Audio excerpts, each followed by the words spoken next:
Bonjour à tous, c'est Clélia Isaac. Je suis ravie de te retrouver aujourd'hui pour cette vidéo dans laquelle j'ai une question pour toi. Que veux-tu changer? Alors, je te pose cette question parce que parfois, et il se peut que ce soit ton cas, on avance en fait, on avance au quotidien et on se plaint de certaines choses. On en a marre de notre boulot, on en a marre de cette relation dans laquelle on est, on en a marre d'avoir pris du poids, on en a marre de se sentir mal dans ses vêtements, dans sa peau, dans sa vie. Mais qu'est-ce qu'on fait en fait pour changer ça? Donc c'est pour ça que je te pose cette question aujourd'hui. Que veux-tu changer? Parce que c'est important finalement, c'est à partir du moment où tu te demandes ce que tu veux changer que tu peux commencer à agir en fait. Si tu continues simplement à énumérer tout ce qui te saoule, mais finalement à ne rien faire, mais tu vas continuer à être frustré, tu vas continuer à te sentir mal. Et le but, c'est vraiment de se dire, ok, genre, ça ne me plaît plus. Qu'est-ce que je fais pour changer? Et déjà dans un premier temps, qu'est-ce que je veux changer en fait? Et donc, ça te demande de prendre ce temps pour poser les choses, considérer les différents domaines de ta vie. Tiens, aujourd'hui, je fais le focus sur ma vie professionnelle, où j'en suis. Est-ce que ce qui se passe actuellement, ça me plaît? Est-ce que ça me convient? Oui, non, non. Ok, qu'est-ce que je veux changer? Qu'est-ce que je veux vivre différemment? Qu'est-ce que je veux vivre comme expérience? Qu'est-ce que j'ai envie de développer comme compétence? Qu'est-ce que je peux changer?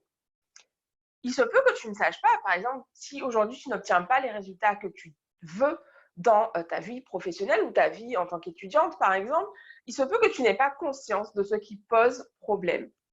Alors, dans ce moment-là, vraiment, ce que je t'invite à faire, c'est ton joker, demander l'avis de quelqu'un qui a réussi à faire ce que tu veux. J'insiste sur ce point-là. Le but, ce n'est pas d'aller chercher le premier venu et de dire, ouais, qu'est-ce que tu penses de ça, etc. Il se peut que cette personne en sache encore moins que toi. Il se peut que cette personne rajoute ses peurs aux tiennes et juste que voilà, au lieu de te sentir mieux, ce soit encore pire. Donc, l'idée, c'est vraiment d'identifier, OK, par exemple, là, je remarque que ça fait plusieurs mois que je cherche du travail et que je n'ai pas réussi. Est-ce qu'autour de moi, j'ai un ami qui trouve du travail de façon aisée, à mes yeux en tout cas? Est-ce que cette personne pourrait me donner des conseils? Oui, non.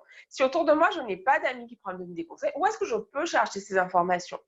Aller dans Google, taper comment réussir ces entretiens d'embauche, te rapprocher de personnes qui font ça. Par exemple, je sais qu'il y a quelques années, quand j'étais étudiante, donc je cherchais en fait un contrat en apprentissage. Et en fait, je galérais, je n'y arrivais pas du tout, mais je ne recevais pas du tout de retour sur mes candidatures, mes lettres de motivation et mon CV. En fait, je ne comprenais pas, en fait. Je me disais, mais je ne comprends pas, qu'est-ce qui se passe? Mon CV, il est bien, etc. Et en fait, j'en ai parlé à mon père à l'époque. Je me souviens, il m'avait dit, ma cliente, peut-être que tes outils de candidature ne sont pas bons. Et là, je me dis, mais non, c'est bon, ça a toujours fonctionné, je ne comprends pas pourquoi ça ne fonctionnerait pas là. Sauf que auparavant, je cherchais des emplois étudiants et là, je cherchais vraiment un poste à responsabilité, donc un poste en alternance, mais qui me donnait vraiment des responsabilités qui me permettaient de développer des compétences pour par la suite devenir un cadre. Donc, c'est un autre niveau. Il t'a attendu autre chose de moi sur mon CV et sur mes outils de candidature. Et donc, ce que j'ai fait, c'est que j'ai pris un coach. Donc, je me suis fait accompagner pour refaire en fait mes outils de candidature et c'était hallucinant en fait. Ça faisait, je cherchais depuis le mois d'octobre, on était en mai, et et en fait, voilà, j'avais toujours pas eu de retour. Et en gros, entre mai et juin, j'avais déjà eu 5 entretiens. Euh, voilà. Et franchement, c'était juste hallucinant pour moi parce que je me suis dit, mais en fait, c'était juste ça.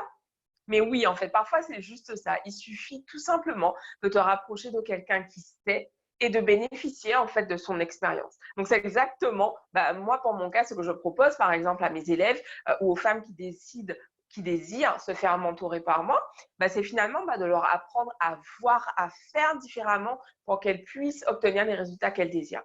Donc, si aujourd'hui tu te rends compte que voilà, tu n'as pas ce que tu veux et que tu veux changer les choses, je t'invite vraiment à te poser cette question déjà, qu'est-ce que tu veux changer?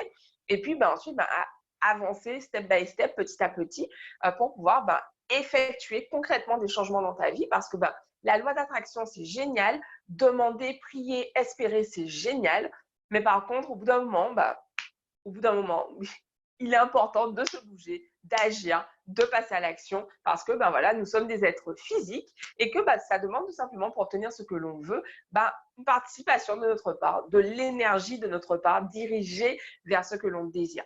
Donc voilà, je t'embrasse et je te dis à demain pour une nouvelle vidéo. Pense à télécharger ton guide des 10 mantras qui est disponible en description pour t'aider à transformer ton état d'esprit, développer un mindset de championne. Je t'embrasse, à demain, ciao.